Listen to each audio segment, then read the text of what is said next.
Jamaah rahimakumullah, kita masuk ke sesi tanya jawab. Anda lihat betapa banyaknya pertanyaan yang diajukan. Semoga kita bisa menjawab sebagian darinya. Yang pertama, bismillah.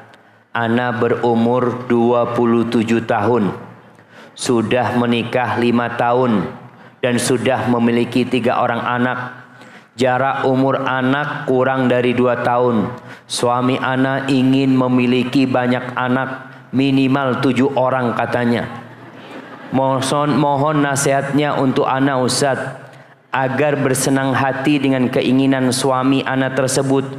Sekarang ana mengasuh ketiga anak seorang diri saat suami bekerja, tanpa bantuan pengasuh. Dan terkadang ana sering mengeluh terhadap keaktifan si anak. Syukron. Nasihat ana, anti sampaikan kepada suami, bang jangan 7 tapi 17. Nah,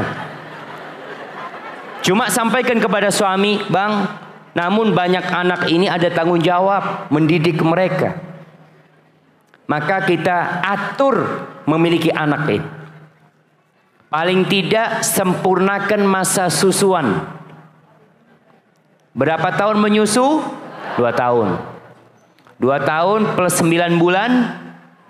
Jadi hampir 3 tahun. Jarak tiap anak itu usahakan hampir 3 tahun.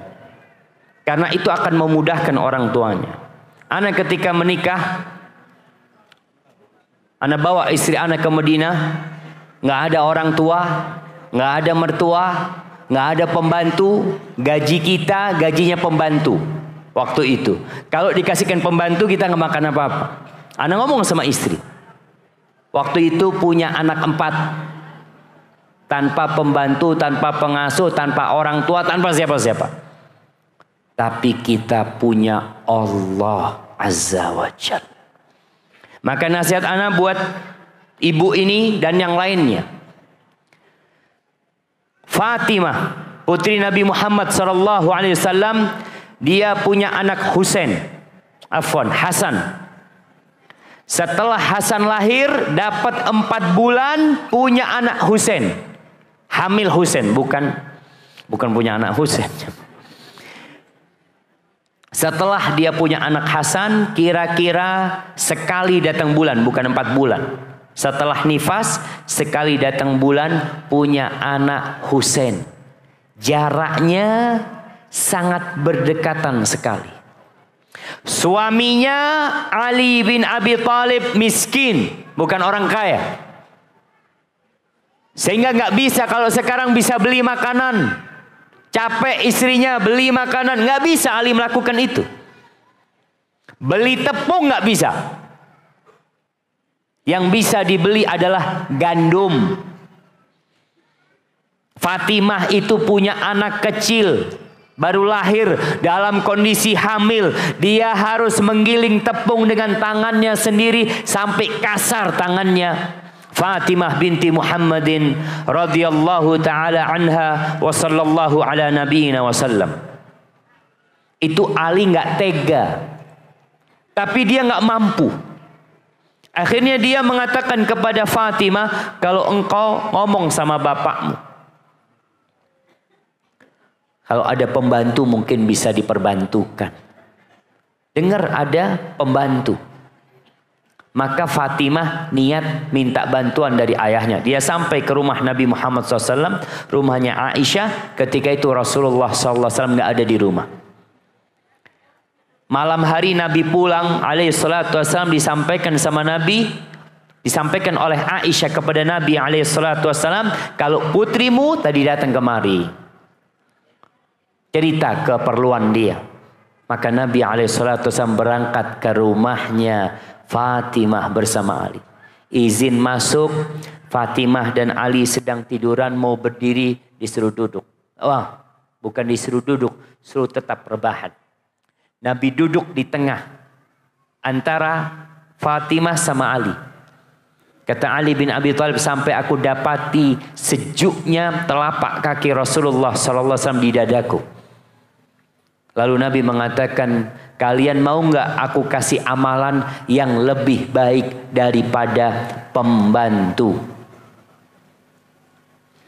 Apa? Baca subhanallah. Mana yang mau jawab? Ya, apa?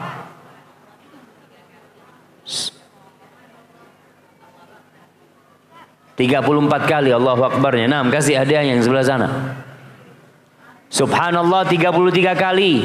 Alhamdulillah 33 kali. Allahu Akbar 34 kali. Kata Nabi SAW, itu lebih baik dari pembantu. Bukan sama.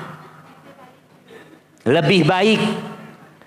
Maka tadi anti yang merasa capek, lelah, ingat sebelum tidur ngomong sama suaminya, bang, jangan lupa baca bang. Aku kerja sendirian di rumah. Abang juga baca. Supaya Allah kasih kekuatan pada kita. Dan kemudian apa yang terjadi, terima. Namun kalau bisa diatur, diatur kelahirannya. Dan bagi para wanita, jangan pernah berpikir suaminya enak-enakan, dia yang capek di rumah. Ada perempuan yang mengatakan, mas atau bang, lihat nih udah besar lagi perutnya, kamu enak-enakan. Kata suaminya, siapa yang enak-enakan? Sejak perut itu besar saya kepikiran harus bekerja lebih, harus ini itu. Melihat istrinya capek, suami sama-sama capek. Tapi capeknya seorang wanita ada nilai lebihnya. Allah tahu dengan kelelahan itu. Allah mengatakan, "Faman ya'mal mithqala dzarratin khairan yarah." Pasti didapat. Apa yang kita mau cari di dunia ini jamaah? Perbanyak amalan. Dan hamil memperbanyak umat Nabi Muhammad SAW termasuk amal soleh. Barakallahu fikum.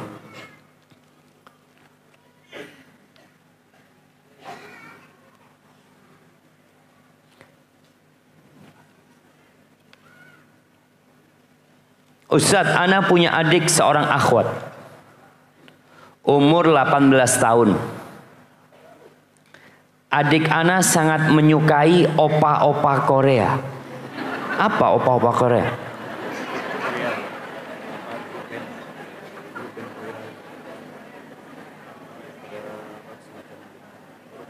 Grup musik. Ada K-pop Korea. Banyak lagu Korea yang dia hafal. Sampai mandi dan ke toilet pun tetap mendengarkan musik. Saya dan orang tua sudah sering menasihati namun tidak didengar. Mohon nasihatnya Ustadz, kebetulan anak kesini membawa adik anak tersebut. Dapat apa nonton Korea? Dapat apa jamaah? Kalau nonton Korea, anak setiap nonton Korea Ustadz, tahu-tahu uang keluar Ustadz. Jamaah, modal hidup kita itu bukan uang, waktu. Orang kalau sudah di hatinya penuh dengan lagu-lagu, musik-musik, artis-artis, mungkinkah Al-Quran berada di hatinya?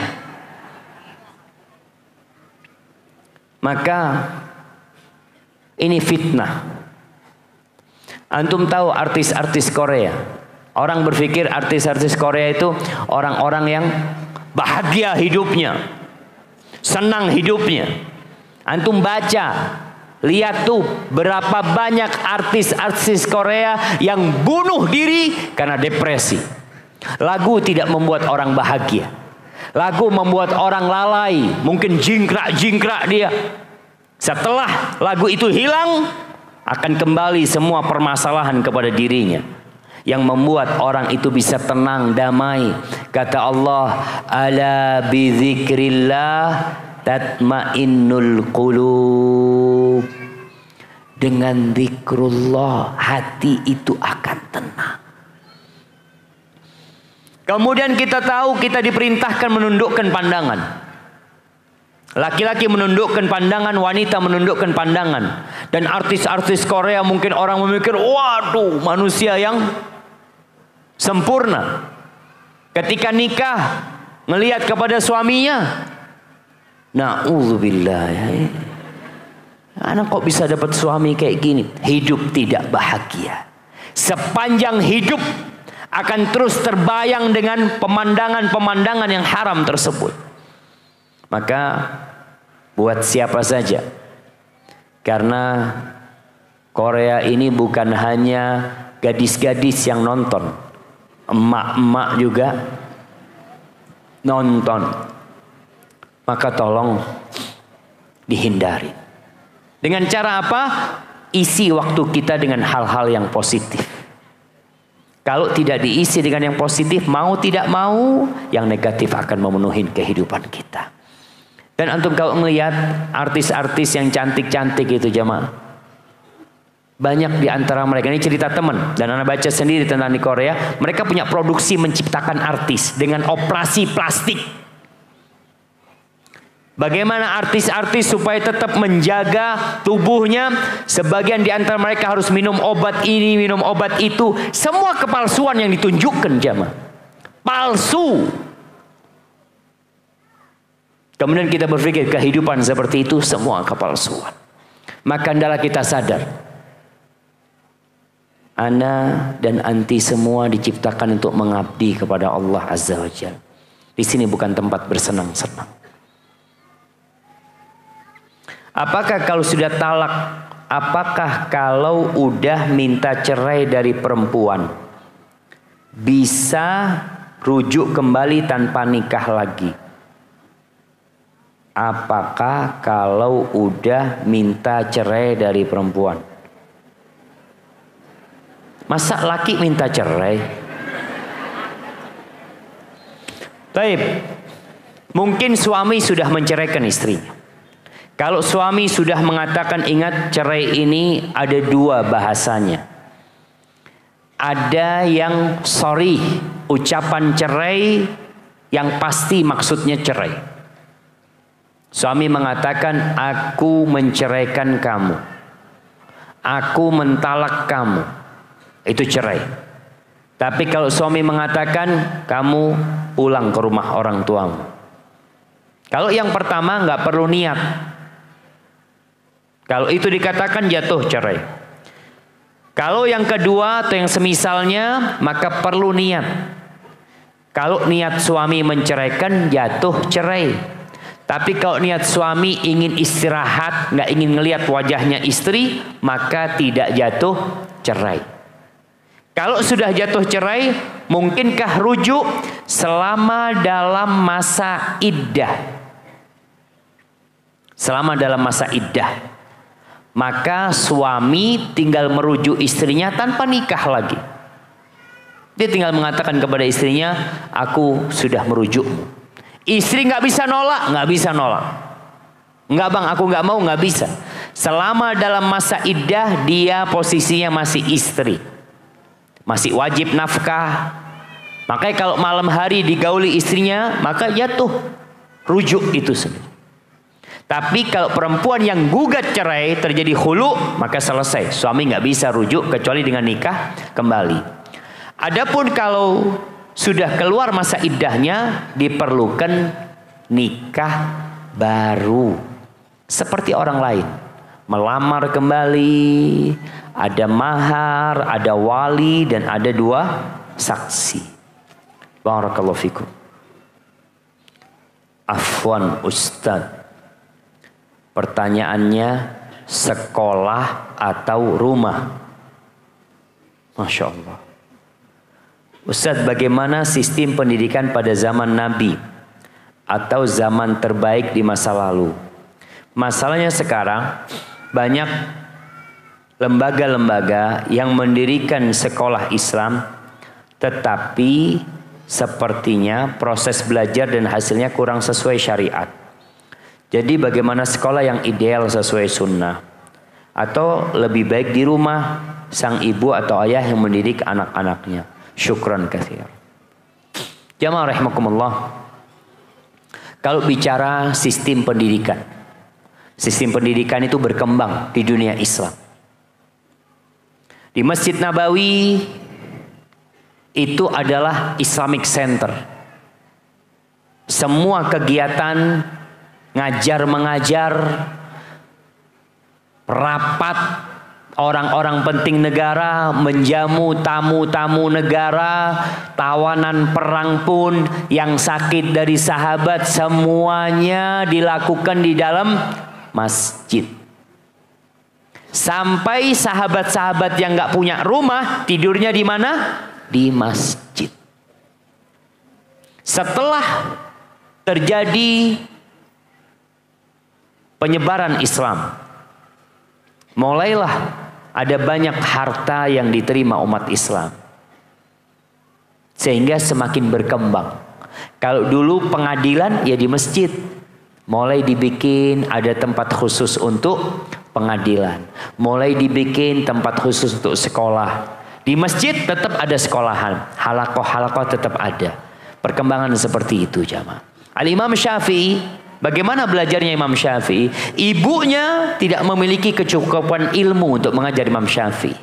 Yang dilakukan ibu, dicarikan sekolahan. Tapi di masa Imam Syafi'i, sekolahnya masih di masjid atau di rumah-rumah ulama. Jadi model sekolahnya itu ya dititipkan ke sini, tapi pulang ke rumah. Atau ada yang tempat asramanya, seperti pesantren modelnya. Dulu mungkin mereka kos-kosan di rumah. Seperti itu sistem pendidikan pada masa itu. Sehingga Imam Syafi'i, beliau menghafal Muwatta karena belajar ke Imam Malik. Ibunya itu dari Asqalan atau dari Gaza. Ibunya sama bapaknya tinggal di Gaza. Ketika Imam Syafi'i meninggal dunia, Imam Syafi'i ini dari Quraisy. Ibunya takut nasabnya hilang di sana, maka dia berangkat ke Mekah. Dari Mekah dibawa ke Madinah belajar. Jadi kalau dilihat apakah yang lebih baik sekolah formal atau non formal, kembali kepada kondisi orang tua.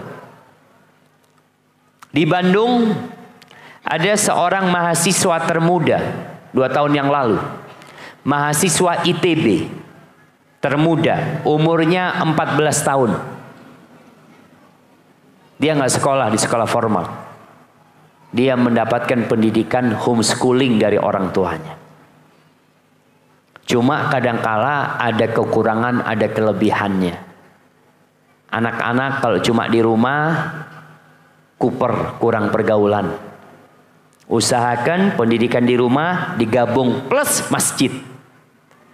Di rumah kajian umum mungkin, di masjid kajian Quran, jadi anak itu tetap berinteraksi. Karena sekolah-sekolah umum jamaah banyak mungkin ya pelajaran-pelajaran yang tidak terlalu penting sebenarnya. Buktinya yang masuk ujian nasional itu cuma berapa pelajaran? Hanya matematika, bahasa Indonesia, IPA, mungkin bahasa Inggris. Bas 4 pelajaran. Sisanya nggak masuk. Nanti tidak berpengaruh nanti untuk melanjutkan sekolah. Di rumah bisa dilakukan itu. Maka nasihat anak mana yang lebih baik tergantung kondisi orang tuanya. Dan sekarang sudah mulai dibuat homeschooling bersama. Jadi anak-anak itu tetap sekolah bersama di sana, ada teman-temannya. Kemudian dia juga bisa mendapatkan pelajaran yang maksimal. Hadza wallahu a'lam bishawab.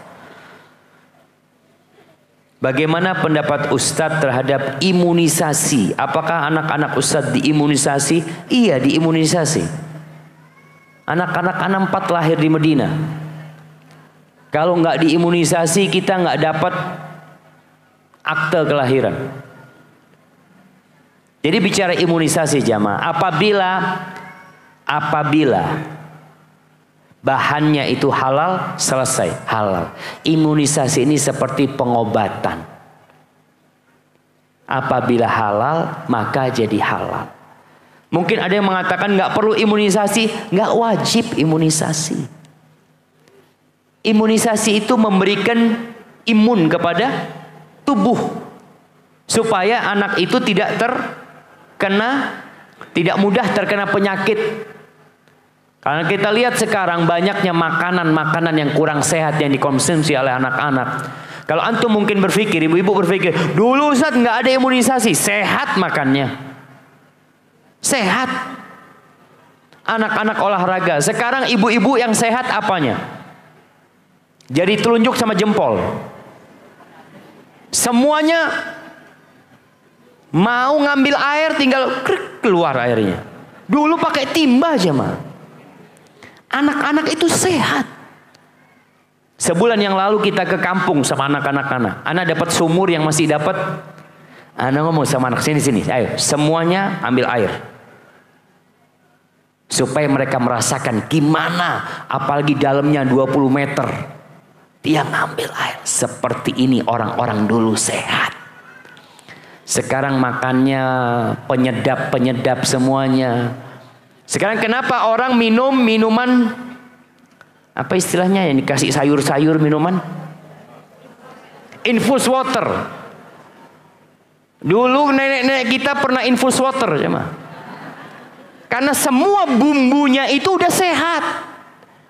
Yang namanya jahe dipotongin, namanya lengkuas dipotongin, baru jadi itu mas. Sekarang udah instan, buka, krek, masukin. Jadi tuh bumbu rawon, mau bumbu gulai, bumbu apa udah jadi. Makanya kalau dikatakan imunisasi di masa sekarang kondisinya mungkin penting. Tapi ingat, apabila bahannya halal, silahkan. Tapi kalau enggak Ustaz, anak punya cara lain untuk membuat ketahanan dari tubuh anak-anak lebih kuat. Tafadhol. Silahkan. Karena dia akan berinteraksi dengan orang banyak. Jangan sampai dia terkena penyakit yang membuat orang lain kena penyakit gara-gara dia. Artinya kita perlu menjaga kebersamaan ini. Dikatakan kalau umpamanya yang diimunisasi 100 orang, 5 orang nggak diimunisasi, dia itu rawan potensi terkena penyakit tersebut umpamanya. Rawan potensi aja. Tapi kalau kekuat insya Allah enggak jamaah. Hadza wallahu a'lam bissawab. Jadi kalau memang mungkin orang, Ustaz ana mau pakai habatus sauda, ana mau pakai madu, tafadhol silahkan. Tapi imunisasi selama itu halal, para ulama telah memberikan fatwa. Apabila imunisasi itu halal, ya halal jadinya. Semacam pengobatan jamaah untuk mencegah sebelum datangnya penyakit. Bagaimana cara mengendalikan nafsu cinta dunia bagi akhwat, bagi seorang wanita? Kalau bicara cinta dunia ini penyakit. Tapi sesuatu yang sudah ditanamkan di diri kita. Allah Azza wa Jalla mengatakan, wa tuhibbunal mala hubban jamma. Kalian cinta sama harta tuh cinta mati. Apa yang harus kita lakukan untuk mengontrol cinta ini? Hendaklah kita mengetahui hakikat dunia. Kalau kita tahu jamaah ada sebuah barang kita kasih, ini tas banyak di depan ini, ada yang mahal, ada yang aspal, ada yang palsu, ada yang KW-nya macem-macem gitu kan. Taib. Ketika orang tahu dengan barang yang bagus, dia akan jaga barang dia. Tapi ketika barangnya jelek, aduh Zat, ana cuma beli 50.000 Zat. Maka dia akan meremehkan. Bagaimana dunia ini? Apakah dunia ini pantas untuk diperjuangkan? Pernah Rasulullah Sallallahu Alaihi Wasallam bertanya kepada sahabatnya, Dhahak namanya, ya Dhahak, ma ta'amuka? Dhahak, apa makananmu? Dulu nggak ada tempe, nggak ada tahu. Maka Dhahak mengatakan, al-lahmu wal laban. Makananku daging dan susu. Itu makanannya. Gak banyak makan tepung mungkin. Dia nyebutkan itu. Lalu beliau bertanya, alaihi salatu wassalam, thumma yasiru ila madza? Kemudian itu makanan jadi apa? Daging yang dibakar ya. Kemudian susu. Setelah dimakan jadi apa? Dhahak malu mau menjawab. Dia menjawab mengatakan, ilama qad alimta ya Rasulullah. menjadi sesuatu yang engkau sudah tahu. Kata Rasul SAW, sesungguhnya Allah menjadikan makanan manusia itu permisalan untuk dunia. Dalam riwayat lain disebutkan, kita lihat makanan walaupun dikasih hiasan, ya, orang makan kadangkala dibentuk ika, dibentuk apa, dikasih bumbu ini, bumbu itu, minumannya begitu enaknya. Jadi apa semuanya? Jadi kotoran. Maka ibu-ibu ketika makan enak, ingat, jadi kotoran. Itu dunia. Walaupun dihiasi seperti apa, semua akan berakhir dengan kehancuran. Nggak ada jemaah. Allah mengatakan kepada Nabi kita Muhammad SAW, innaka mayyitun wa innahum mayyitun. Engkau mayit dan mereka juga mayit. Kita ini adalah mayit yang sedang berjalan di muka bumi ini. Maka agar kecintaan kita kepada dunia itu berkurang, ketahuilah hakikat dunia ini. Apa sih yang diperebutkan sama orang? Wallahi jamaah, mungkin kita nggak memahami kenapa 2 rakaat sebelum subuh lebih baik dari dunia dan isinya. Ana akan kasih contoh supaya kita paham hadis-hadis Nabi yang berkaitan dengan keutamaan akhirat. Kalau ada seorang wanita, dia membawa 5 kilo emas dengan permata 1 kilo. Dia berduaan nih. Yang satu kawannya hanya membawa air, nggak macam-macam. Mereka berdua berangkat ke padang pasir. Kira-kira yang bermanfaat emas apa air? Yang punya emas ngatakan, Dek, airnya saya beli 5 kilo emas. Makasih, jazakallah khair. Makan tuh emas. Nggak ada gunanya aja. Makanya dikatakan pada hari akhir itu, yauma la yanfa'u malun wala banun. Pada hari tidak berguna, harta nggak ada gunanya. Anak-anak laki-laki yang diharapkan membantu orang tuanya nggak manfaat. Illa man atallaha biqalbin salim.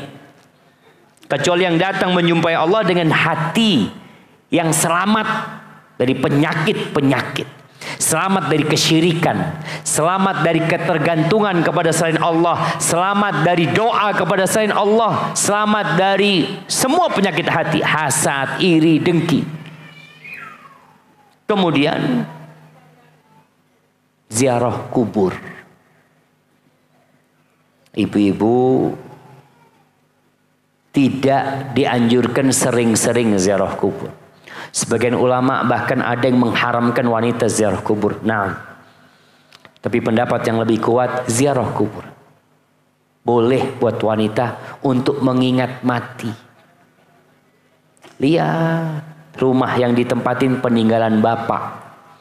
Bapak nggak bawa apa-apa. Ibu meninggal dunia.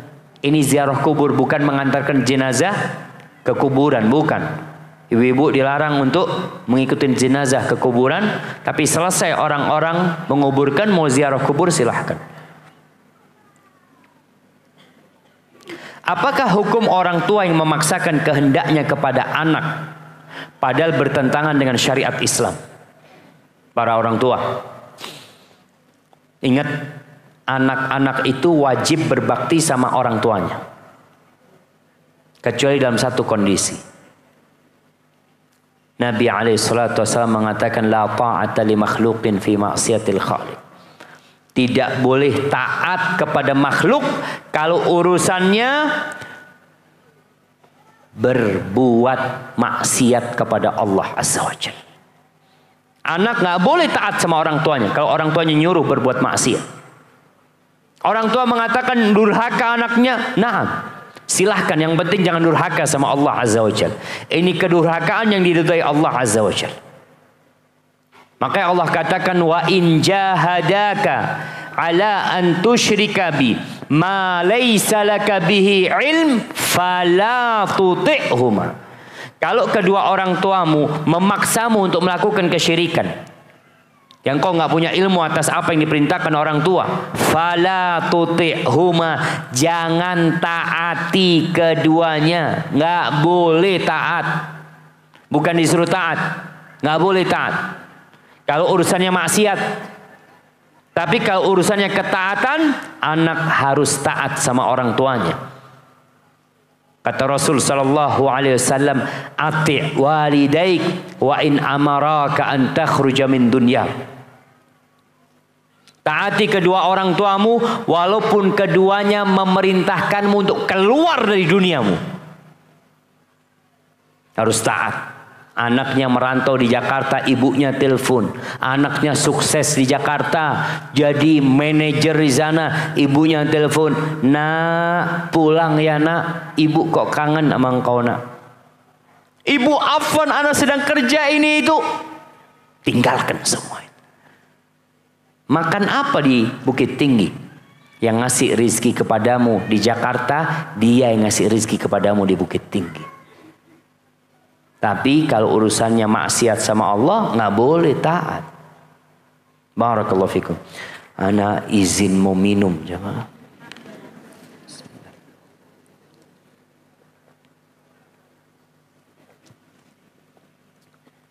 Alhamdulillah. Ustadz, kalau suami udah meninggal dunia, terus kita menikah lagi, apakah benar tidak akan bertemu di akhirat sama suami yang pertama? Masya Allah, kayaknya dia cinta sama suami pertamanya, jemaah. Nyesel dapat suami yang kedua kayak gini, na'udzubillah, kata dia. Nah, ada dua pendapat para ulama tentang wanita yang menikah lagi. Apakah kalau dia masuk surga, suaminya masuk surga, dia akan bersama suaminya yang terakhir, atau dia boleh memilih suami? Pamannya dia menikah 2 kali. Ternyata suami yang kedua nih, ya rada-rada kurang baik lah. Dia ingin dengan suaminya yang pertama. Bolehkah dia nanti di sana milih suami pertama? Pendapat yang lebih kuat, dia akan bersama suaminya yang terakhir. Jamaah, kalau sudah di surga semuanya indah. Jangan berpikir ya Allah kumpul sama dia lagi di surga. Astagfirullah. Ini di surga bukan di dunia. Makanya kita lihat kenapa istri-istri Nabi itu nggak boleh dinikahi setelah Nabi meninggal dunia. Karena mereka akan menjadi istri Nabi di surga. Jadi kalau sudah masuk surga jangan kebayang, ya Allah anak udah capek ketemu dia di dunia, ketemu di surga lagi. Allah mengatakan wa fiha ma tashtahihil anfus wa taladzul a'yun wa antum fiha khalidun. Dan di surga sana ada segala sesuatu yang diinginkan oleh jiwamu. Kelezatan yang dipandang oleh mata kalian kekal selama-lamanya di sana. Tapi di surga ada berkunjung, ada ziarah, ada. Jadi tetap nanti di sana orang tua ziarah ke anaknya, anaknya berangkat ke orang tuanya, kerabat di antara mereka sohib ke sohibnya. Pokoknya semua keindahan ada di surga Allah Azza wa Jalla. Barakallahu fikum. Semoga Allah SWT selalu melindungi Ustadz. Amin ya Allah. Kenapa SWT jamaah? Tulis yang lengkap. Subhanahu wa ta'ala. Yang mau saya tanyakan, saya sudah berumah tangga selama 10 tahun. Alhamdulillah. Tapi pikiran saya selalu ingat mantan pacar saya, Ustaz. Saya takut Allah adab dengan dosa yang saya perbuat. Apakah saya perlu diruqyah Ustaz? Jazakumullah khairan. Jamaah, ada penyakit namanya isyik. Isyik itu penyakit cinta, apa ya? Cinta gila aja. Apa namanya? Kasmaran. No. Cinta yang udah mendalam sampai hatinya, yang membuat orang itu kadang-kala gila. Dia tidak mau menikah kecuali dengan orang itu. Bahkan ketika dia menikah dengan lelaki lain, tetap yang dia pikirkan lelaki yang dulu. Padahal tuh laki udah kawin gak mikirin dia.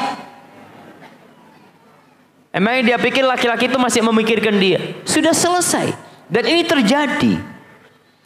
Maka apa yang harus dilakukan seorang wanita tatkala terkena penyakit ini? Istighfar. Minta ampun sama Allah Azza wa Jalla. Minta bantuan Allah agar dihilangkan.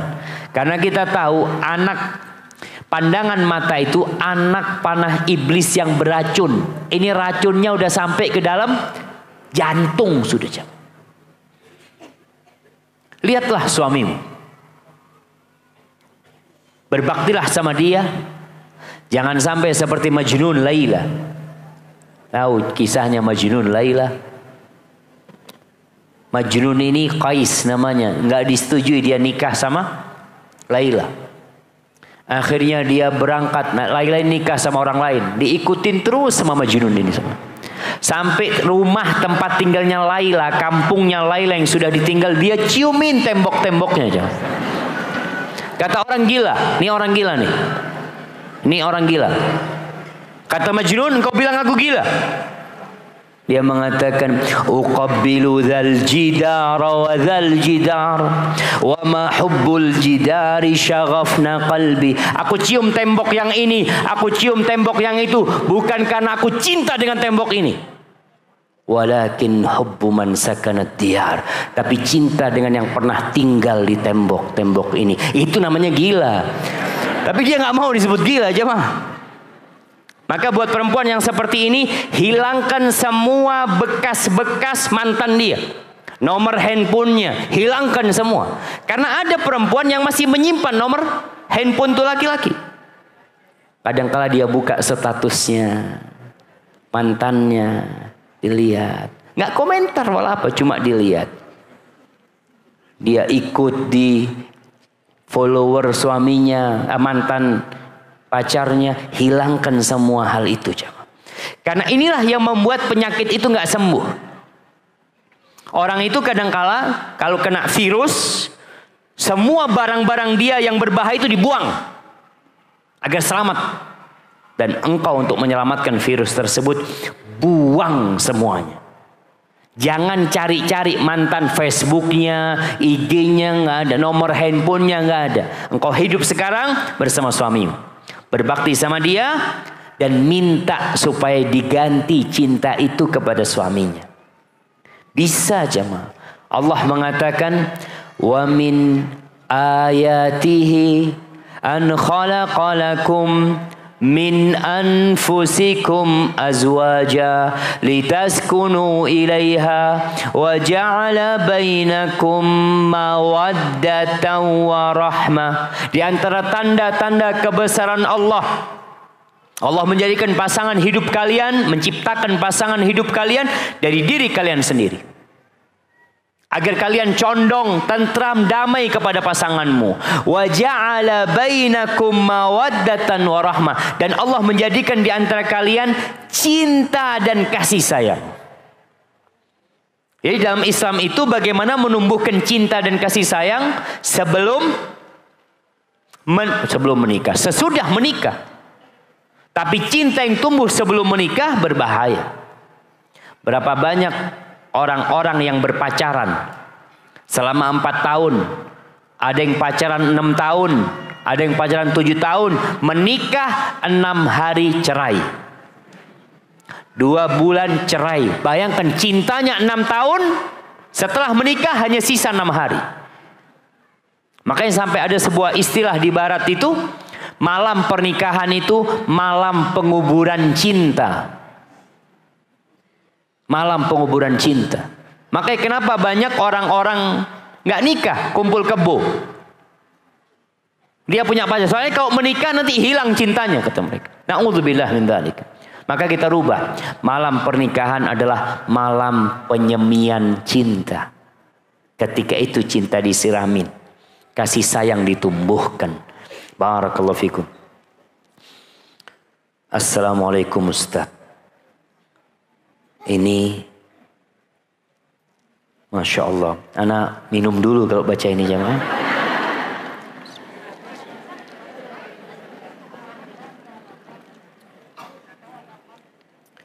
Alhamdulillah. Semoga dalam keadaan sehat. Ustadz, suami saya menikah diam-diam secara siri di kota lain.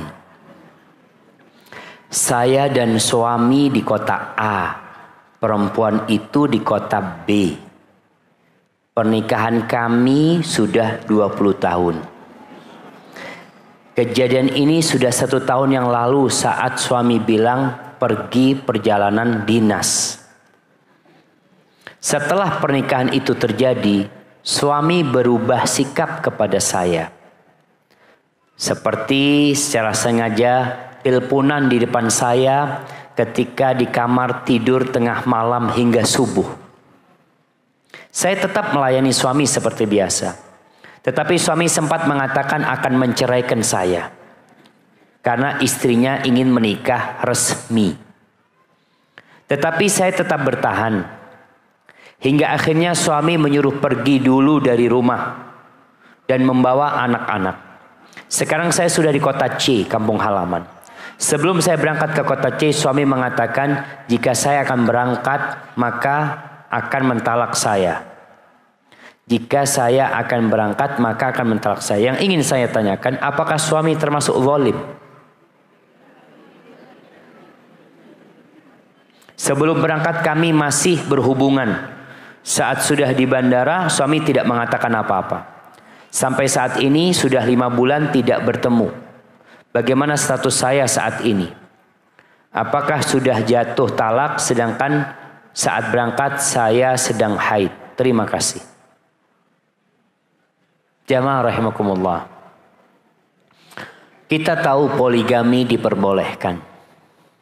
Nikah lebih dari 1 diperbolehkan bagi yang mampu berbuat adil. Tapi jangan sampai engkau menikahi janda menjandakan istri. Silahkan menikahi janda dengan cara yang baik. Karena ana lihat itu perempuan yang dinikahin suaminya ternyata dia menjadi penyakit agar suami menceraikan yang pertama. Karena dia ingin resmi. Maka yang pertama harus diceraikan supaya dia bisa nikah resmi. Inilah kadangkala ketika orang-orang tidak bertakwa kepada Allah hanya mengikuti nafsunya belaka. Kalau yang ditanyakan apakah suami termasuk zalim? Ya kalau Anda melihat dari ceritanya dia zalim. Ketika dia di rumah istri pertama malah telepon-teleponan dengan istri sirinya. Seharusnya dia jaga perasaan istrinya. Kalau dia di luar rumah silahkan telepon. Ini menjaga jemaah. Rasulullah SAW subhanallah. Beliau mengatakan inni uharrij alaikum Allahumma inni uharrij alaikum bihaqqid dhaifain. Ya Allah, aku menimpakan kesusahan kepada kalian yang menelantarkan 2 hak orang yang lemah. Yang pertama wanita, yang kedua anak yatim.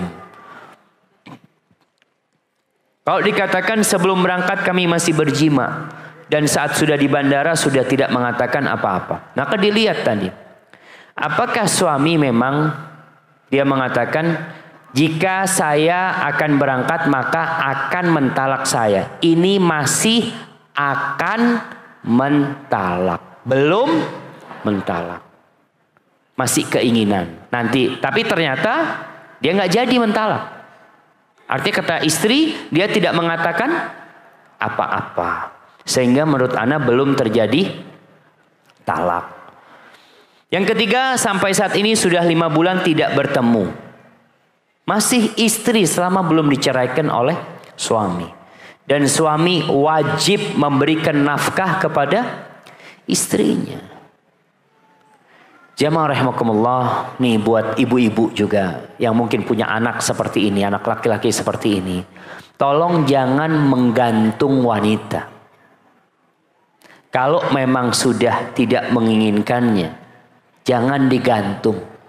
Dia seperti nggak punya suami tapi masih posisinya sebagai istri orang. Nggak punya suami karena dia nggak dikasih nafkah, suaminya juga tidak peduli sama dia. Kemudian dia mau menikah nggak bisa karena posisinya masih istri orang. Maka wallahu a'lam bishawab, kalau seperti yang ditanyakan, yang ana pahami tetap istri. Dan kondisi suami nikah lagi yang mungkin buat sebagian wanita beban, sabar. Nggak ada kunci lain. Ada seorang wanita yang sampai stres. Ada anaknya cerita sama ana, Ustaz, ana punya ibu itu, dia sakit jiwanya, Ustaz. Sekarang sudah di kamar saja. Udah 7 tahun mungkin. Karena tahu bapak kawin lagi. Kemudian kondisi ibu, Ustaz, sholat nggak mau. Jadi sudah. Apa penyebabnya? Tidak menerima dengan takdir Allah Azza wa Jalla. Mungkin pedih buat dia. Ada orang yang harus dipotong kakinya. Dipotong kakinya, diamputasi. Tapi kalau dia nggak mau dipotong kakinya, dia akan hidup menderita. Setelah dipotong kakinya, kemudian dia masih mengeluh, ya Allah sekarang nggak punya kaki, ini itu, hidup menderita. Tapi tatkala dia menerima takdir Allah Azza wa Jal, mengatakan inna lillahi wa inna ilaihi raji'un, Allahumma ajurni fi musibati wa akhlif li khairan minhu. Tenang hidupnya. Maka buat para wanita yang mendapatkan masalah seperti ini, usahakan tenang menerima hal itu. Kalaupun sedang marah, tahan emosinya. Ingat bahwa takdir Allah itu indah. Allah mengatakan wa asa an takrahu syai'an wa huwa khairul lakum wa asa an tuhibbu syai'an wa huwa syarrul lakum wallahu ya'lamu wa antum la ta'lamun. Bisa jadi yang kalian benci itu baik buat kalian, dan bisa jadi yang kalian sukai itu buruk buat kalian. Allah tahu dan kalian nggak tahu. Itu harus kita pegang, jemaah. Sesuatu yang tidak kita sukai ternyata bisa mendatangkan sesuatu yang kita cintai. Dan sebaliknya, sesuatu yang kita cintai bisa berbalik mendatangkan sesuatu yang buruk buat kita. Mungkin buat wanita, suaminya kawin lagi buruk buat dia. Tapi dia cari hikmahnya. Jamaah, hidup ini cuma sekali. Hidup itu hanya sekali. Jangan sampai kita gagal dalam kehidupan ini melewatin ujian-ujian Allah. Barakallahu fikum. Assalamualaikum Ustaz. Waalaikumsalam. Alhamdulillah, ini pertama ana bisa hadir kajian Ustaz. Semoga Allah Ta'ala berkahi. Semoga Allah Ta'ala senantiasa menjaga Ustaz dan kita semua. Amin. Ana berstatus seorang anak yang qadarullah masih belum berkeluarga. Qadarullah orang tua ana belum sepenuhnya mengenal sunnah. Bisa dikatakan minim agama. Yang beliau masih belum menomorsatukan terkhusus dalam mencari seorang menantu dalam agama. Yang sering membuat ana bingung dalam bersikap Ustadz. Di satu sisi, ana ingin menjadi seorang wanita yang solehah, mengerti dalam agama. Dan banyak malah orang terdekat ana sering mengatakan ana terlalu pemilih dalam memilih suami. Karena ana komitmen dalam agama nomor 1. Yang ana mau tanyakan, apa yang harus ana lakukan Ustadz?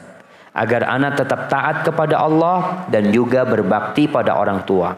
Mohon doakan orang tua ana Ustadz. Semoga Allah limpahkan hidayah agar beliau diangkat kelak derajatnya di surga Allah karena menikahkan ana dengan hamba Allah yang soleh. Syukran Ustaz, jazakallah khair. Afwan, panjang tulisannya Ustaz. Iya, panjang tulisannya. Jamaah rahimakumullah. Kalau bicara memilih, lahir kita nggak bisa milih. Tahu-tahu keluar. Kok keluar di bukit tinggi? Nggak bisa milih. Mati pun kita nggak bisa milih. Tapi menikah bisa milih. Makanya jangan salah pilih.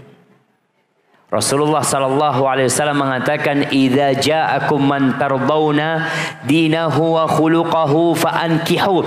Apabila datang kepada kalian seorang laki-laki yang agamanya baik, akhlaknya mulia, nikahkan. Nabi tidak bicara harta.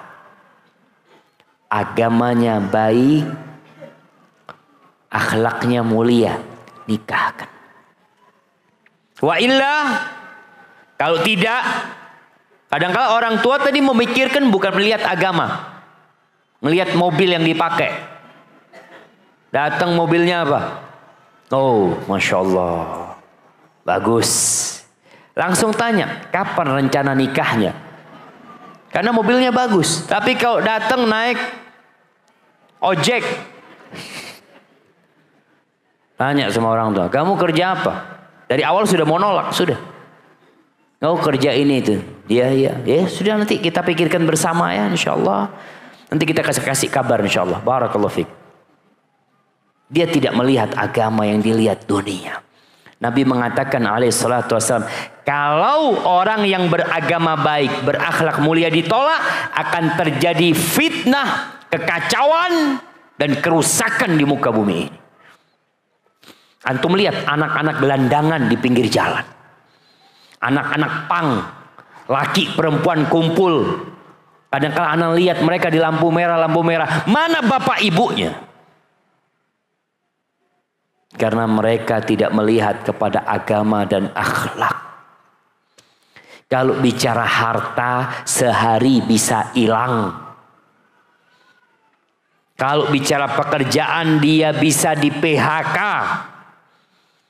Tapi kalau bicara ketaatan kepada Allah Azza wa Jal, dan orang itu orang baik, subhanallah, walaupun tidak berharta, walaupun tidak bertahta, kalau dia dekat sama Allah Azza wa Jal, Allah mengatakan, inna akramakum indallah atqakum.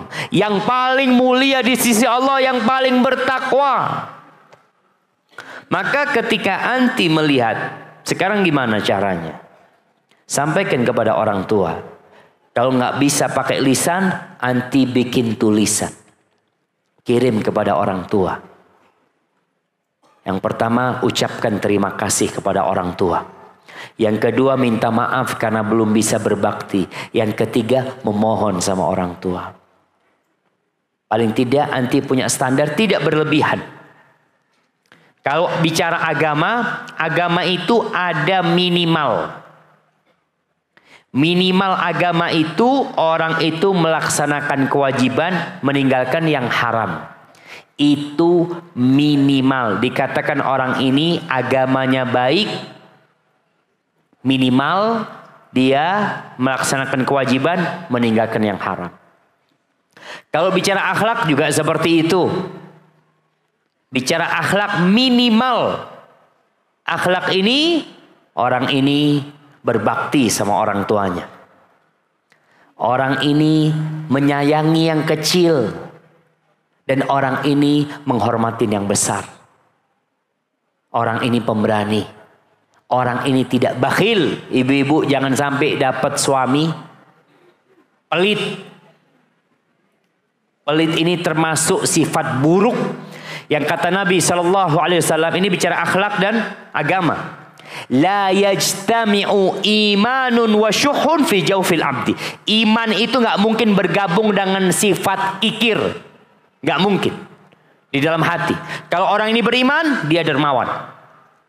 Kalau dia bakhil, imannya lemah atau diragukan. Maka anti tulis surat, minta sama orang tua, minta tadi. Agama paling tidak yang minimal. Akhlak seperti itu.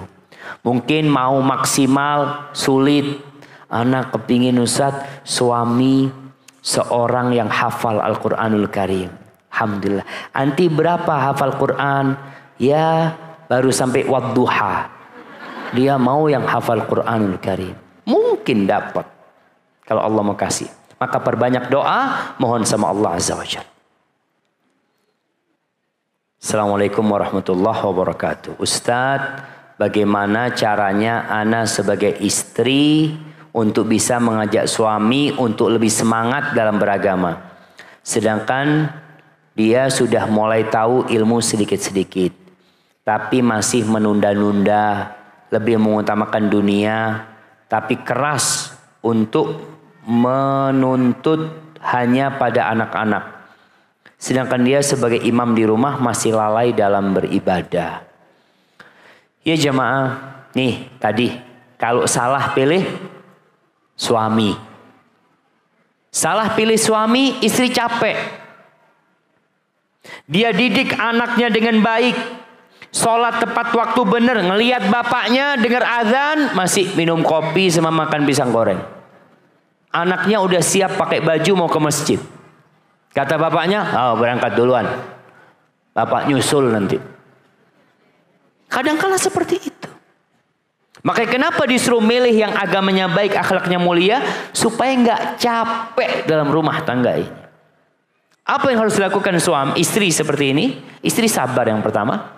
Yang kedua, watawasau bil haq, watawasau bis sabr. Tetap ngobrol sama bapaknya anak-anak, bang. Anak-anak tuh kepingin bang berangkat ke masjid sama abang. Kepingin mereka itu melihat abahnya di depan, bawa tangan mereka berdua. Artinya ada usaha dari istri memberi nasihat kepada suami dengan cara yang bijak, penuh dengan hikmah. Istri kalau ngasih tahu suami jangan teriak-teriak sampai tetangga dengar. Jangan suami pulang kerja sedang capek, istri ngomong, bang sini duduk sini bang. Sini. Abang ini sampai kapan akan seperti ini? Masya Allah. Ini siapa yang pemimpin, siapa yang anak buah jamaah. Gak bisa seperti itu. Masih nasihat suami, duduk sama suami. Kalau bicara suami sudah mulai tahu ilmu sedikit-sedikit, alhamdulillah. Berarti ini ada usaha untuk lebih dalam lagi. Bantu dengan doa. Izin sama suami. Bang, aku mau puasa sunnah bang. Kenapa puasa sunnah? Ya, anak kepingin doa mustajab, ingin doain abang. Nggak apa-apa.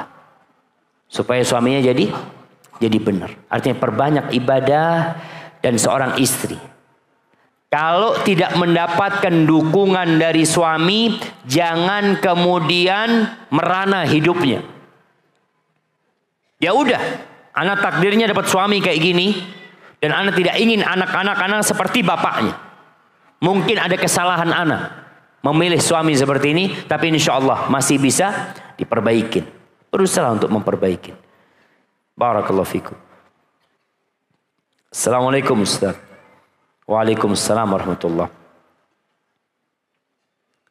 Saya baru saja baca postingan di medsos bahwa di tahun 2020 tanggal 25 Januari hari Imlek, 25 Maret hari raya Nyepi, 25 Mei hari raya Idul Fitri. Kapan? Idul Fitri itu 1 Syawal. Dari mana antum tahu? Kita nggak bisa tahu jamaah. Nggak bisa tahu kita kapan kita berpuasa kecuali melihat hilal. Dan kita juga nggak tahu kapan Idul Fitri kecuali melihat hilal. Yang kata Nabi SAW, sumu li ru'yatihi wa aftiru li ru'yatihi. Hendaklah kalian puasa ketika melihat rembulan, berbuka ketika melihat hilal. Tapi anda baca lagi, nggak tahu apa yang mau ditanyakan. 25 Desember hari raya Natal. Ya kalau Natal 25 Desember nggak pernah berubah. Seperti itu. Dikaitkan dengan Al-Quran. Surat Al-Furqan, surat 25, ayat ke-25, yang artinya langit akan terbelah, kemudian akan mengeluarkan asap, malaikat akan turun secara bergelombang. Saya mohon penjelasannya Ustaz. Nggak usah dijelasin. Ini namanya spesialis baru, namanya ilmu cocoklogi. Nggak usah. Kalender umat Islam adalah kalender Hijriah. Nabi SAW tidak pernah kenal dengan yang namanya kalender Masehi. Al-Quranul Karim turun dengan kalender Hijriah yang pakai rembulan. Yang kata Allah Azza wa Jal, inna iddatash syuhuri indallah 12 syahran fi kitabillah. Sesungguhnya hitungan bulan, nggak ada Maret ya, nggak ada Mei, Juni, nggak ada. Sesungguhnya hitungan bulan di sisi Allah itu ada 12 bulan sejak penciptaan langit dan bumi. Itu tertulis di Lauhul Mahfuz. Minha arba'atun hurum. Di antara 12 bulan itu ada 4 bulan haram. Siapa yang menyebutkan 4 bulan haram? Dzulqa'dah, Muharram, Dzulhijjah, Rajab. Masya Allah. Yang hafal ini emak-emak, nenek-nenek, yang muda-muda nggak hafal kayaknya mah. Yang hafal Imlek sama ini pertanyaannya, Imlek apa Nyepi. Jadi ingat, semua agama, semua peradaban itu memiliki kalender. Dan kalender ini salah satu bukti eksistensi sebuah peradaban. Sejak kapan ada Imlek di Indonesia? Menjadi liburan nasional. Zaman Pak Harto ada? Zaman Bung Karno? Zaman Gus Dur. Iya. Itu menunjukkan eksistensi mereka. Mereka ada. Dan kita umat Islam, kalender kita adalah Hijriah. Dan kalender Hijriah tentunya kalau dibandingkan dengan bulan-bulan Masehi nggak akan ketemu. Nanti kita yang jelas kita akan puasa tanggal 1 Ramadan, berbuka tanggal 1 Syawal. Nggak ada Maret, Mei, Juni, nggak ada. Maka nggak perlu dicocok-cocokkan sama kalender-kalender ini. Tugas kita jamaah beramal. Kata Nabi SAW ketika ditanya, ya Rasulullah, aya'lamu Rabbuna ahlal jannati min ahlin nar.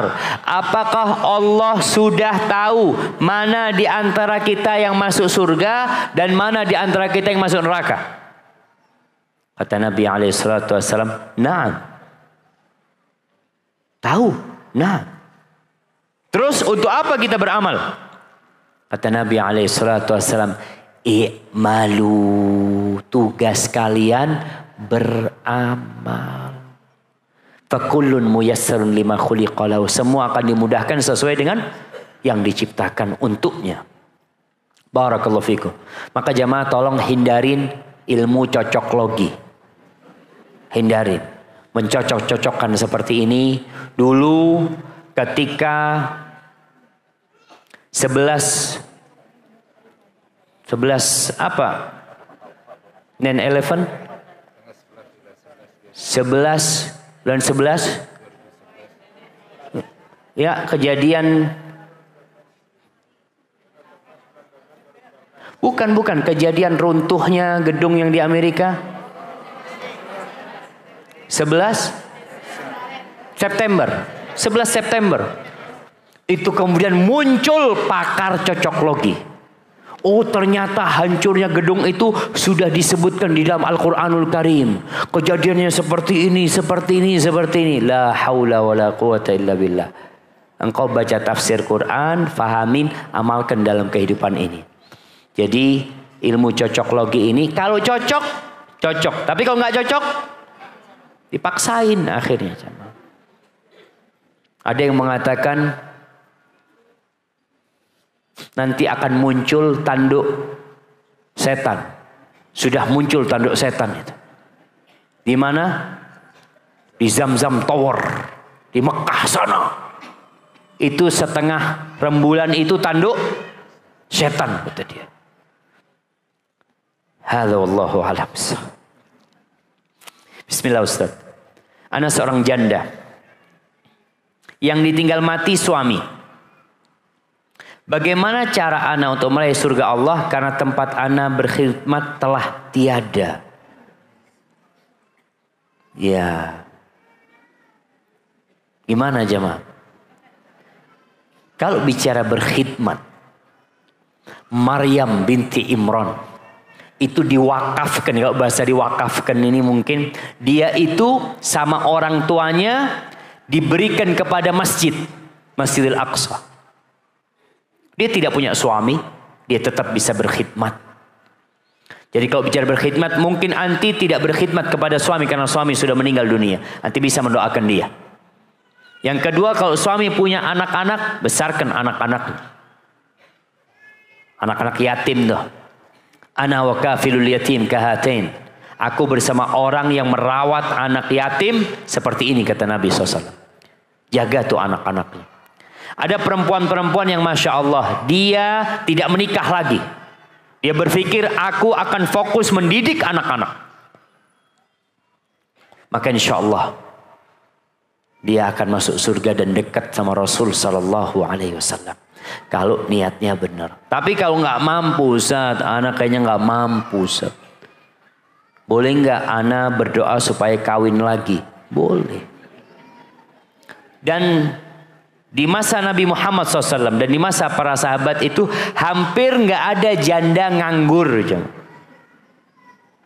Ada janda meninggal dunia, langsung sahabat-sahabat menikahi janda tersebut. Jadi istri kedua, ketiga, keempat. Jandanya Abu Bakar dinikahin oleh Ali bin Abi Thalib radhiyallahu anhu. Seperti itu para sahabat Nabi. Karena memang janda kalau banyak di satu kampung bahaya. Akan membuat rumah-rumah ini pada ketakutan. Awas ada janda. Seperti itu. Padahal dia niat baik, tetap orang-orang suudzon sama dia. Maka janda sabar. Kemudian yang lainnya, ya bantu itu janda. Tidak harus dengan dia menikah lagi.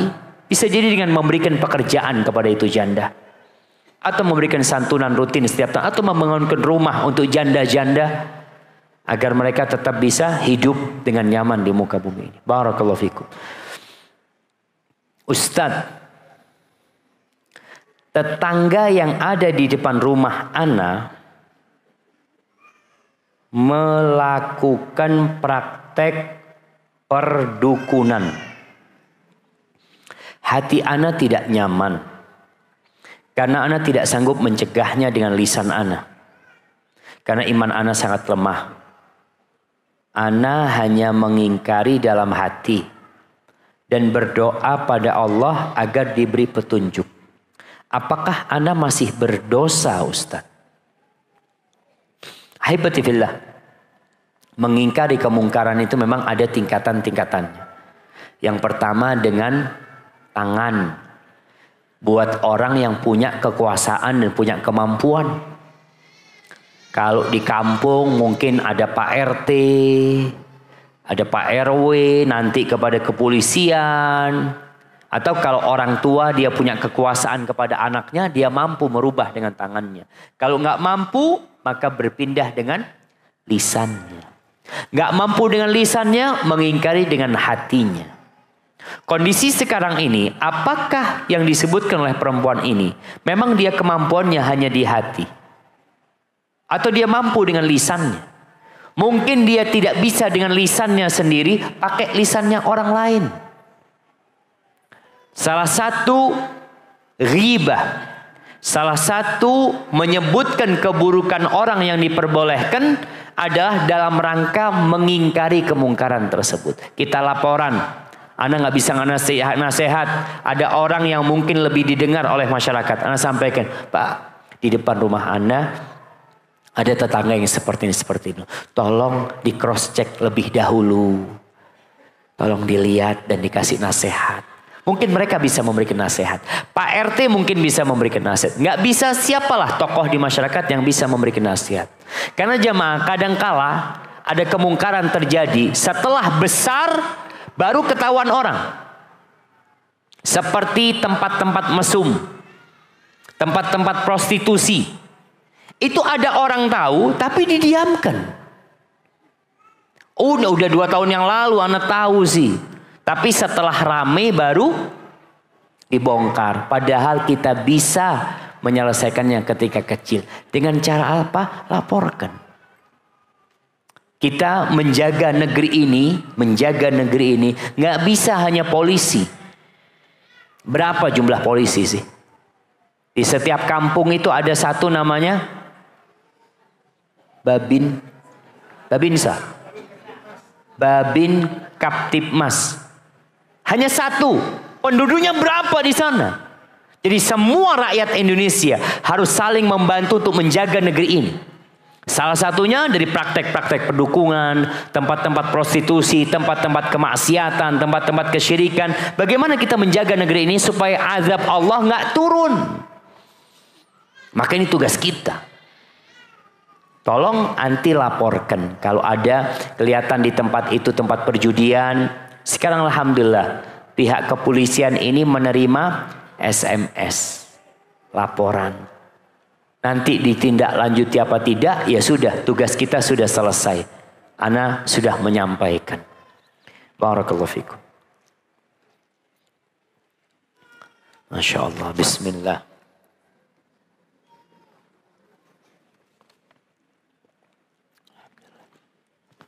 Assalamualaikum Ustaz. Apakah berdosa saya jengkel kepada suami dan keluarga suami? Dari awal menikah suami tidak cerita kalau dia yang menafkahi keluarganya. Karena bapak dan ibunya bercerai, sementara adik-adiknya sudah besar-besar dan sudah sepatutnya bekerja. Tapi mereka terasa manja dengan selalu dibiayai oleh suami.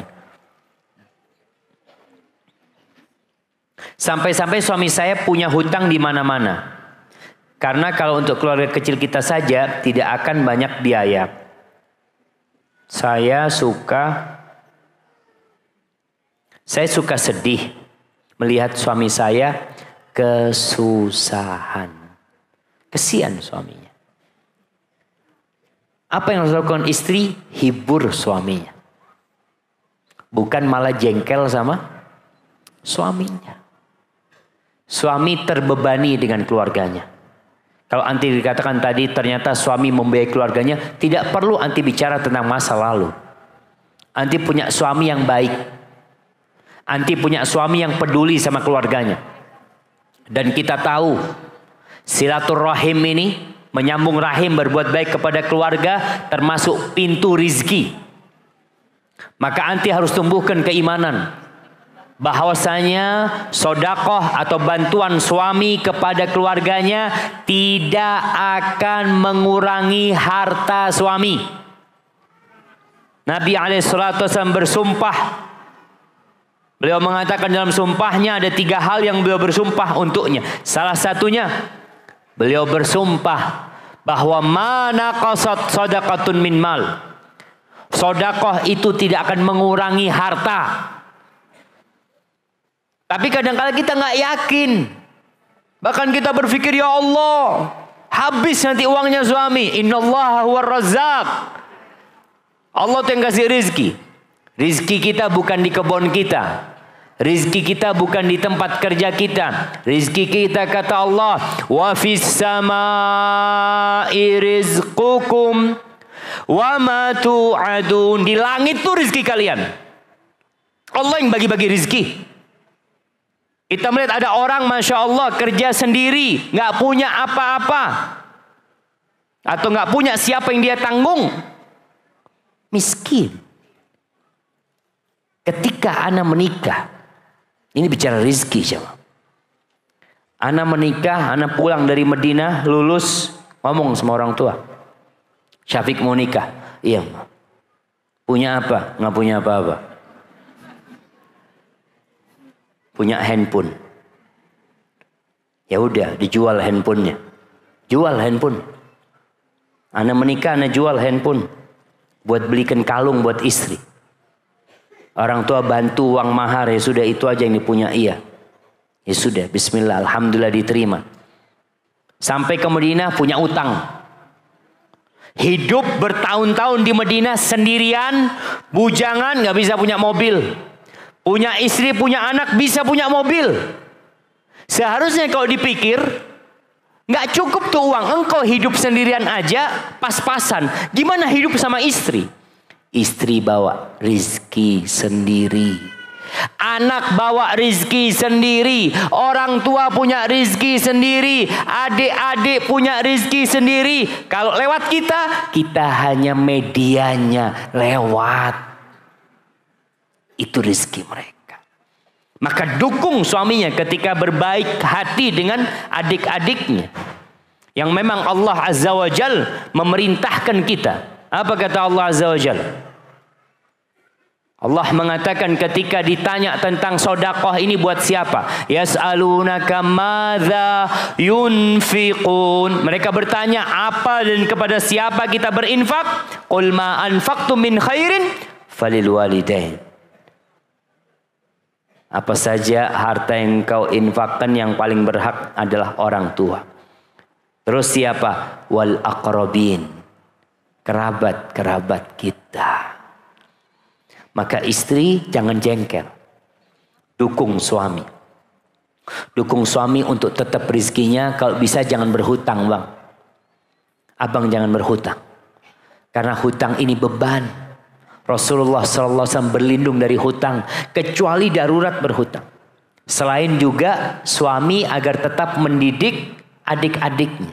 Kalau dikatakan ternyata adik-adiknya sudah manja. Padahal dia seharusnya bekerja. Dia tetap malas bekerja. Maka di sini suami bukan hanya memberikan harta kepada adik-adiknya, tapi memberikan bekal untuk masa depan buat adik-adiknya. Karena kalau harta dikasih habis. Tapi kalau kasih pelatihan, kasih ilmu sehingga dia bisa bekerja nantinya. Hadza wallahu a'lam bissawab. Bagaimana cara kita mendakwain ajaran Islam yang benar dengan cara yang baik kepada keluarga kita? Dan terutama kepada orang tua, Ustaz. Ana takut menyakiti hati orang tua. Ana tapi ana ingin sekali orang tua ana mengenal. Dan tidak mudah terkena syubhat. Dan bagaimana adab yang baik dalam mendakwain orang lain, Ustaz. Kadang ana merasa belum pantas untuk mendakwain orang lain. Tetapi terkadang hati ini tidak menerima jika ada nampak kemungkaran di depan ana, Ustaz. Dan ana juga tidak tahu harus memulai dari mana, Ustaz. Barakallahu fikum. Baik, kalau bicara mendakwain orang tua. Rasulullah SAW selama 40 tahun tidak berdakwah di kota Mekah. Belum diangkat jadi nabi. Tapi penduduk Mekah itu sudah kenal Rasulullah SAW. Dikenal apanya? Akhlaknya. Perilakunya, amanahnya. Bahkan penduduk Mekah itu cinta sama Nabi Muhammad SAW. Tapi tatkala beliau berdakwah, kecintaan itu berubah. Pujian berubah menjadi cacian. Cinta berubah menjadi kebencian. Pujian menjadi cacian. Padahal beliau sudah berusaha dengan baik dan akhlak yang mulia. Itu konsekuensi dari menyampaikan agama Allah ini. Engkau akan dibully. Engkau akan disakitin. Mungkin engkau akan diusir dan mungkin dibunuh oleh mereka. Itu konsekuensi. Ada nabi yang dibunuh, jemaah. Nabi siapa yang dibunuh? Oleh kaumnya. Anda kasih hadiah. Nabi Soleh? Enggak. Nabi siapa yang dibunuh oleh kaumnya? Nabi Isa dibunuh, mati. Nabi Isa diangkat sama Allah Azza wa Jalla. Jamaah. Nabi Yahya. Siapa yang ngomong Nabi Yahya? Kasih hadiah. Nah, Nabi Yahya. Terus bapaknya Nabi Yahya. Nabi Zakaria. Dibunuh sama kaumnya. Maka tolong tatkala kita berdakwah sama orang tua, kita udah tahu tuh konsekuensi itu. Maka kita harus menggunakan cara yang paling indah. Cara yang paling indah. Dengan cara apa? memulai dakwah dengan bertahap. Tahapan yang pertama, memperbaiki keimanan. Tauhidnya diperbaikin. Ajak orang tua umpamanya baca tafsir juz amma. Duduk sama orang tua. Ayah kalau ada waktu mungkin ayah bisa baca, kita dengerin ayah. Jadi biar bapak yang baca. Anak-anak yang dengerin. Hari ini ayah mungkin baca tafsir surat An-Nas. Baca. Besok baca tafsir Al-Falaq. Besok baca tafsir Al-Ikhlas. Seperti itu. Artinya dudukkan orang tua sebagai guru. Cuma kan orang tua tadi nggak beragama, jauh dari agama. Mungkin caranya memang biar orang tua yang membaca. Kita ingin dengar dari ayah. Ini penting. Kemudian apabila mengingkari sebuah kemungkaran yang dilakukan orang tua, tolong adab dan etikanya. Sampaikan ayah, mohon maaf ayah. Ayah yang membesarkan aku, ayah sebutkan kebaikan ayah. Aku ingin menyampaikan sesuatu, moga ayah nggak marah. Ini tanda cinta aku sama ayah. Sampaikan. Ayah marah ya tetap marah. Kadang-kala. Nabi Ibrahim bapaknya marah nggak? Marah, diusir Nabi Ibrahim sama bapaknya. Mau dilemparin batu sama bapaknya. Anaknya dibakar, bapaknya ikut bakar Ibrahim alaihissalam. Itu konsekuensi. Maka sabar. Yang ketiga, doakan orang tuanya. Abu Hurairah itu punya ibu yang kafir. Kafir ibunya. Ibunya ini kadangkala suka mencaci, suka mengatakan ucapan-ucapan yang buruk tentang Nabi Muhammad SAW. Suatu hari lagi di rumah, ibunya ngomong gak enak. Apa yang terjadi? Abu Hurairah keluar dari rumah, beliau langsung menyumpahin Rasul. Ya Rasulullah, ud'ullaha li ummi Abi Hurairah. Rasulullah, mohon doakan, mintakan sama Allah buat ibunya Abu Hurairah. Lalu Rasulullah SAW berdoa mengatakan, Allahumma hdi umma Abi Hurairah. Ya Allah, berikan hidayah kepada ibunya Abu Hurairah. Berikan hidayah kepada ibunya Abi Hurairah. Masya Allah. Abu Hurairah pulang dari tempat Nabi SAW. Mau masuk ke rumahnya. Sama ibunya dilarang. Hurairah tunggu dulu. Ibunya sedang mandi. Rumah orang dulu jemaah. Tidak seperti rumah sekarang. Selesai ibunya mandi, Abu Hurairah masuk. Kata ibunya. Ashhadu an la ilaha illallah. Wa ashhadu anna Muhammad Rasulullah. Itu kekuatan doa. Allah yang membolak-balikkan hati manusia. Maka tatkala mendapatin keluarga, orang terdekat, jauh dari sunnah Rasul Sallallahu Alaihi Wasallam, bahkan bergelimang dengan kemaksiatan dan dosa, doakan. Tunjukkan akhlak mulia. Tunjukkan engkau semakin berbakti kepada orang tua. Orang tua mungkin gak suka sama engkau, tapi engkau tetap tunjukkan. Ayah nih, keridoan Allah tuh bergantung sama keridoan ayah. Aku harus berbakti sama ayah. Tunjukkan kebaktian sama orang tua. Barakallahu fikum. Pertanyaan, Ana Ustadz, bagaimana cara menghilangkan trauma pada psikis anak-anak yang pernah mengalami pelecehan dari temannya di tempat belajar tahfidz? Sampai sekarang anak-anak cuma selalu mengingat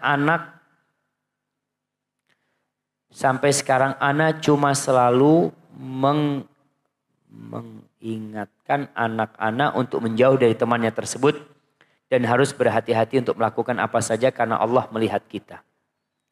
Anak-anak baru berumur 9 tahun. Nah, jamaah, kadangkala memang kalau anak itu dilecehkan, dibully, sehingga anak itu jadi gak betah di tempat itu. Maka perlu ada jaminan keamanan dari dia. Yang pertama, tumbuhkan keimanan kepada Allah Azza wa Jalla. Allah yang jaga. Jagalah Allah, Allah akan menjagamu. Itu yang ditumbuhkan di hati anak kita.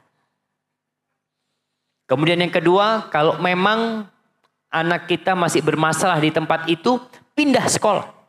Gak apa-apa. Tapi perlu dikuatkan hatinya, Karena pindah sekolah pun mungkin dia akan menjumpai hal seperti itu. Itu terjadi. Ketika anak di pesantren, Masya Allah. Dulu pesantren zaman dulu itu masih pesantren bengkelnya orang rusak. Jadi orang tua kalau anaknya bandel diancam di mana? Pesantren. Bandel masuk pesantren. Enggak. Nurut sudah. Jadi akhirnya kumpul di pesantren ini anak-anak bandel. Anak masuk pesantren itu ada yang minum. Subhanallah. Ada yang nggak sholat. Itu zaman dulu. Coba. Tapi sekarang pesantren Masya Allah. Tempatnya orang-orang baik. Artinya orang tua Masya Allah ingin anaknya baik. Kondisi teman-teman yang suka membuli itu tetap ada. Dan itu ujian. Makanya Rasul SAW mengatakan. Alladhi yukhalitun nas. Orang yang berbaur dengan masyarakat. Wa yasbir ala adahum. Dan sabar disakiti mereka. Diganggu mereka. Khairun minalladhi la yukhalitun nas. Wa la yasbir ala adahum. Lebih baik daripada orang yang tidak berbaur dengan masyarakat. Dan gak sabar kalau disakiti. Maka tumbuhkan di hati anak untuk bersabar. Untuk kuat. Masukkan anaknya ikut karate, ikut pencak silat atau apa. Agar fisik dia kuat dan punya semangat yang kuat. Dia punya teman-teman baru lagi di sana. Maka perlu orang tua melakukan hal seperti itu. Untuk menguatkan anaknya sambil diajarin kalau berangkat sekolah baca doa. Sehingga dia merasa dalam penjagaan Allah Azza wa Jalla. Barakallahu fikum. Manakah yang lebih utama menikah muda atau menuntut ilmu bagi wanita? Jamaah menuntut ilmu tidak bertentangan dengan menikah. Yang tanya ini coba lihat nih. Ini emak-emak udah tua-tua masih nuntut ilmu. Padahal udah ada cucunya. Ini pertanda menikah tidak bertentangan dengan menuntut ilmu. Engkau menikah makanya cari suami kalau bisa yang alim. Jadi belajar ilmu sama siapa? Suaminya. Selesai. Dan urusan ilmu jamaah. Ilmu yang harus ditekankan adalah ilmu agama. Perempuan apalagi. Kadangkala orang tuanya sibuk memikirkan anaknya dengan ilmu dunia. Supaya nanti bisa bekerja. Nanti ini perempuan kalau menikah, siapa yang kasih nafkah? Suaminya. Apa mau dirubah? Istri yang bekerja, suami tinggal dapat duit dari istri. Mana dapat gaji? Apa mau seperti itu? Enggak. Ar-rijalu qawwamuna 'alan nisa. Laki-laki lah pemimpin. Maka orang tua ketika menyekolahkan anaknya juga jangan berpikir anaknya untuk bekerja. Tapi bagaimana anaknya punya ilmu, punya skill. Bagaimana dia nanti bisa menjadi istri yang baik, bisa membantu suaminya. Bagaimana bisa menjadi ibu yang teladan. Itu yang dipikirkan orang tua. Karena sejatinya negeri ini separuhnya wanita. Separuhnya laki-laki. Kalau separuh negeri ini perempuannya nggak mau kerja, mendidik anak-anak, membesarkan mereka dengan baiknya, separuhnya lagi akan rusak. Ketika semuanya sama-sama mencari dunia, siapa yang mempersiapkan generasi masa depan? Bapak-bapak nggak mampu. Anda ngelihat ada guru TK bapak-bapak. Itu kalau guru TK bapak-bapak tutup itu. Nah, nggak mampu laki-laki untuk itu. Coba. Barakallahu fikum. Pertanyaan terakhir ini. Masya Allah. Baik jamaah, karena kita mau Jumatan, ini menjadi pertanyaan terakhir. Assalamualaikum Ustaz. Ana mau tanya. Dulu Ana pernah menitipkan anak sama ibu Ana. Ibu menawarkan untuk menjaga anak. Dan Ana pun butuh beliau untuk menitipkan anak-anak. Namun sekarang anak sangat menyesal. Ana ingat dosa besar yang Ana lakukan dengan menitipkan anak pada beliau. Walaupun dia ikhlas. Bagaimana cara Ana tobat dari dosa besar yang telah Ana lakukan? Sebenarnya kalau dikatakan menitipkan anak itu dosa besar. Enggak. Kecuali orang tua terbebani. Di sini banyak anak membebani orang tuanya. Menyusahkan orang tuanya. Subhanallah, ini ibu udah capek membesarkan dirimu. Sampai engkau besar, sampai engkau menikah. Setelah engkau punya anak, dikasih lagi anak kecil, ibumu suruh merawatnya. Ini perbuatan yang kurang etis, jemaah. Walaupun kadang-kala orang tua mengatakan, iya nggak apa-apa nak, nggak apa-apa nak. Itulah cinta seorang ibu. Direpotin anaknya tetap bilang nggak apa-apa. Tapi kita yang harus tahu diri. Maka yang harus anti lakukan, minta maaf sama ibu. Kalau ternyata merepotkan ibu selama ini. Ana masih ingat, Ana punya abah cerita. Dulu ketika sudah punya anak, Ana sama kakak Ana, dan ada beberapa sepupu Ana, paman-paman dan ayah ini mau menitipkan anaknya kepada nenek. Karena mereka mau liburan. Ini mau berdua kemanten baru semua, sudah punya anak. Mau berdua, anaknya titipkan sama neneknya. Mau berangkat nih semua. Sama kakeknya dipanggil. Sini semua. Itu hasil karyamu, bawa semuanya. Kau mau bikin capek punya ibu, kata dia. Bawa tuh. Ini terjadi. Dan subhanallah. Dan anak punya kakek, dulu masih pakai bahasa Minang. Ketika ngasih tahu anak-anaknya. Jadi ya agak keras-keras dikit lah bahasanya. Tapi barakallahu fikum. Maka buat yang bertanya ini, hendaklah minta maaf sama orang tua. Gantikan apa yang sudah terjadi dengan engkau semakin berbakti sama orang tua. Barakallahu fikum.